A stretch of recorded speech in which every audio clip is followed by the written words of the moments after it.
एक और सवाल आपके सामने मजेदार आ गया। मजेदार सवाल है, समझने का सिर्फ अंतर है कि आप किस तरह से समझ पाते हैं सवाल को। बनाना बड़ी बात है नहीं, जब समझ जाएंगे तो सवाल यूं हल होगा।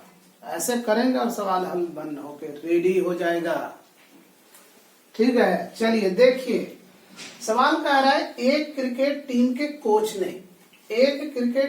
कोच ने 7 बल्ले और 6 गेंद 3800 रुपया में खरीदा। एक क्रिकेट टीम के कोच ने 7 बल्ले और 6 गेंद 3800 रुपये में खरीदा। तो क्या करना है, इस दोनों को मिला के ना 3800 हुआ। नॉर्मल बात में समझ सकते हैं, कॉमन सेंस लगा सकते हैं। चलिए तो लिखेंगे यहाँ पर सबसे पहले सॉल्यूशन और लिखेंगे माना कि बल्ले, क्या लिख दिया, बल्ले लिख रहे थे, बल्ले की संख्या ले लीजिए या बल्ले सिर्फ लीजिए x है, और इसी जगह पे गेंद ले लीजिए y है। कोई दिक्कत यहां तक? 7 बल्ले और 6 गेंद की कीमत 3800 रुपया लगा। कितना लगा? 7 + 6 का कीमत 3800 लगा। तो प्रश्न आपका कह रहा है, प्रश्न से 7 बल्ले 7x 6 गेंद 6y बराबर 3800 बन गया आपका समीकरण। 7 बल्ला और 6 गेंद, आप समझिएगा 7 लड्डू आप खरीदे, 7 लड्डू खरीदे, 6 रसगुल्ला खरीदे, एक ही प्लास्टिक में पैक करके दिया या 2 प्लास्टिक में पैक करके दिया और आपकी कीमत लगी 3800 रुपया। आप ही बताओ कि क्या हुआ यहाँ पर। दोनों को मिला के ना मिला, दोनों को मिला के आपकी लागत हुई 3800 रुपया। तो मैंने दोनों को मिला दिया, जोड़ दिया आपस में। क्लियर है? चलिए एक समीकरण आपका बनके रेडी हो गया। दूसरा समीकरण यहाँ क्या कर रहा है, बाद में उसी कोच ने बाद में 3 बल्ले 5 गेंद में खरीदा, 1750 रुपये में खरीदा। तो ठीक है, खरीद लेते हैं हम लोग भी।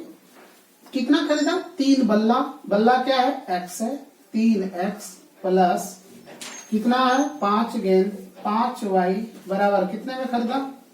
1750 रुपये में। समीकरण हो गया। अब बताओ, आप ही बताओ, समीकरण फर्स्ट वाले को लेकर चलूं या सेकंड वाले को लेकर चलूं? हल किसको करूं आप बता दो। इसमें कह रहे प्रतिस्थापन विधि से हल करें, तो प्रतिस्थापन विधि से हल कीजिए, कोई बड़ी बात नहीं है। कैसे हल करेंगे आप समझ लीजिए। सबसे पहले किसी एक को आप लेके चलिए, जैसे इसी को ले लेते हैं, सवाल इसको लेते हैं। मैं टॉपिक बता दूंगा, पूरा सवाल नहीं बताऊंगा, ये आपको होमवर्क मिलेगा, आप बना के लाओगे। ठीक है, देखो इसको मान लो आप समीकरण 1 और इसको हल करो। लिखो यहाँ पर 3x + 5y बराबर 1750। ठीक है, आप इस टाइप को इधर कर दो तो क्या हो जाएगा? 3x बराबर 1750 माइनस 5y। कोई दिक्कत नहीं ना? चलिए x बराबर क्या लिख सकते हैं? 1750 माइनस 5y बटा 3। अब क्या ये कोई ऐसा पहाड़े में है जो कटेगा? नहीं कटेगा, कटेगा ही नहीं, क्योंकि कॉमन दोनों में कुछ भी नहीं है। तो x की वैल्यू इतना आ गया, इसको a मान लो। तो समीकरण 1 जिसको आपने माने हो, समीकरण 1 ये है। समीकरण 1 में x का मान बैठाओ, ठीक है, प्रतिस्थापित करो और यहां पर लिखो अब समीकरण 1 में x का मान प्रतिस्थापित करने पर,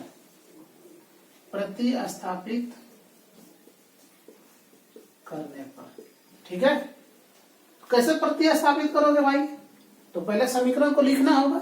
लिखो समीकरण को, 7x + 6y बराबर 3800। लिख लिया? कोई दिक्कत यहां तक? नहीं सर। चलिए अब देखो x किसके साथ लगा है, कनेक्टिविटी किसके साथ है? 7 के साथ। 7 को यहाँ पर लिखो, गुना का चिन्ह दो अब बड़ा सा ब्रैकेट लिखो ताकि ये पूरा उसमें सेट हो सके। 1750 माइनस 5y बटा 3, 3 है ना, हाँ 3। अब इसको छोटा मत दे देना इधर इस तरह से, तो यहाँ पर प्लस बचा +2, 6 बचा 6 लिखो, y लिखो, नहीं कुछ तो बटे 1 लिख दो। और इधर क्या लिखना है 3800 जो बचा उसको लिख लो। यहाँ तक किसी तरह की दिक्कत, कोई कष्ट नहीं हुआ है। चलो इसको करते हैं, आगे बढ़ते हैं, ठीक है। चलो देखो आगे बढ़ने के लिए तो इसको मिटाना पड़ेगा ना। मैं सवाल भी मिटा देता हूं, थोड़ा स्पेस बन जाएगा। सवाल तो याद ही हो गया।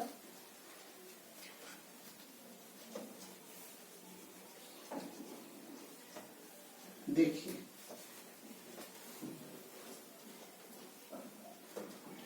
ये भी हटा देते, इसकी भी जरूरत नहीं है। चलिए अब आपके पास इसका सॉल्यूशन करना है। सॉल्यूशन मतलब हल करना है। तो आप एक चीज याद रखना, बच्चे गलती कहाँ करते हैं, जहां पर कुछ क्रिटिकल प्रॉब्लम होता है ना वहां पर बच्चे फंस जाते हैं। तो फंसना नहीं है आपको।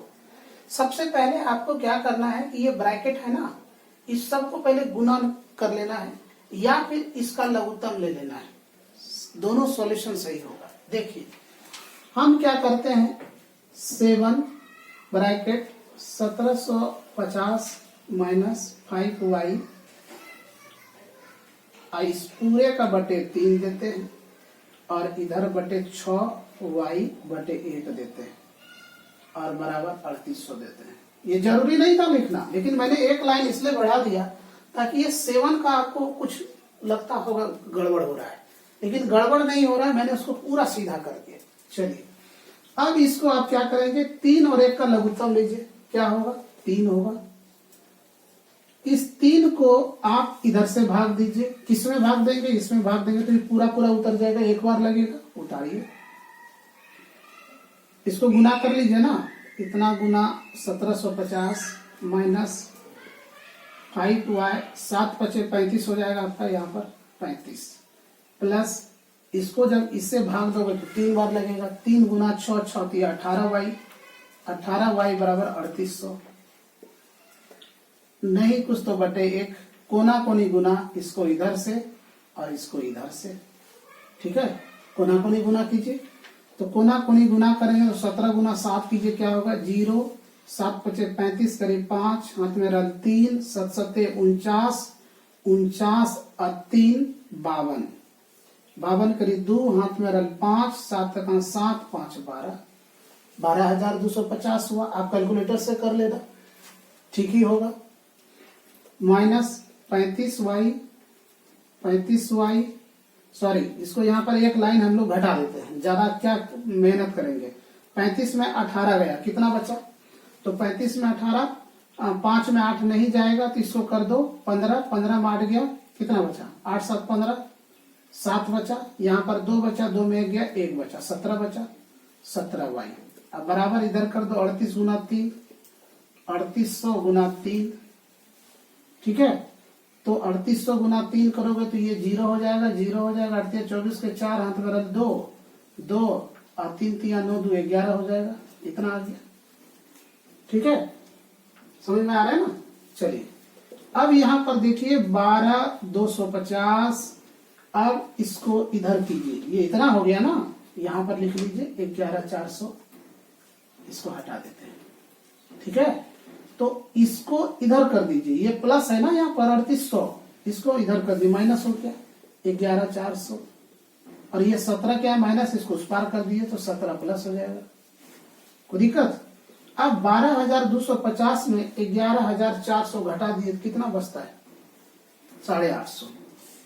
12,000 में 11,000 घटा दिए तो 1,000 इधर बच गया 1250, 1,000 में 400 घटा दिए तो 600, 200, 800, 850, 850 आपके पास बचा और इधर बचा 17, 17 पचे 85, 5 बार में 50, y की वैल्यू निकल के क्या आ गया 50, y की वैल्यू निकल के क्या आ गया 50।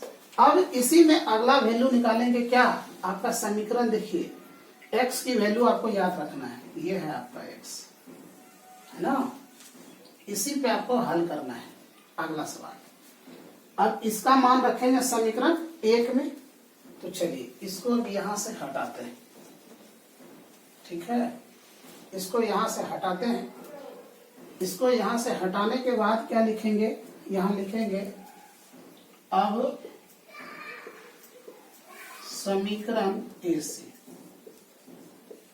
से समीकरण ए क्या है, x बराबर 1750 माइनस 5y बटे 3 लिख दिए।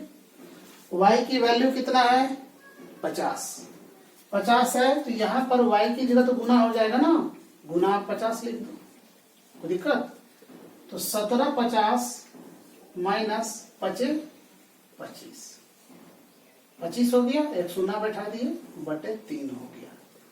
अब इसमें इसको घटाओ, क्या होगा 1700 में 200 गया 1500, अब 1500 में 50 और 50 चला गया तो कितना बच गया 1500 ही बचा। 1500 लिख दो यहाँ पर,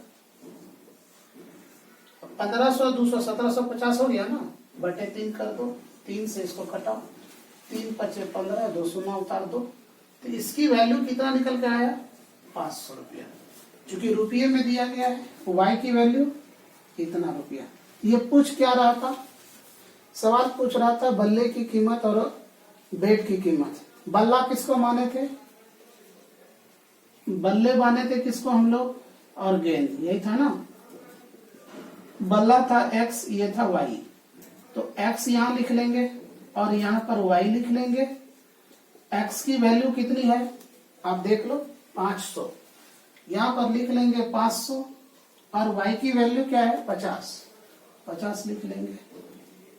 और ये आपका रुपया में है, रुपया लिख लो, रुपया लिख लिया, आंसर हो गया। ठीक है, समझ में आ गया आपको? सबको आ गया? किसी तरह की हेजिटेशन, दिक्कत, परेशानी नहीं है ना? बस आपको बारीकी ध्यान रखना है। आप सोचेंगे एक ही बार 2 लाइन छरप जाएंगे तो आपके दिमाग से भी छरप जाएगा। ठीक है, आपको छरपना नहीं है, सवाल को समझना है, बारीकी से स्टेप बाय स्टेप बनाना है। ठीक है, और रिवाइज भी करनी है। अभी एग्जामिनेशन अगले साल है, लगातार प्रैक्टिस में लगे रहिए। ठीक है, चलिए इस सवाल को लिखिए, फिर मैं अगला सवाल आपको बताने जा रहा हूं, तब तक इसे आप नोट कीजिए।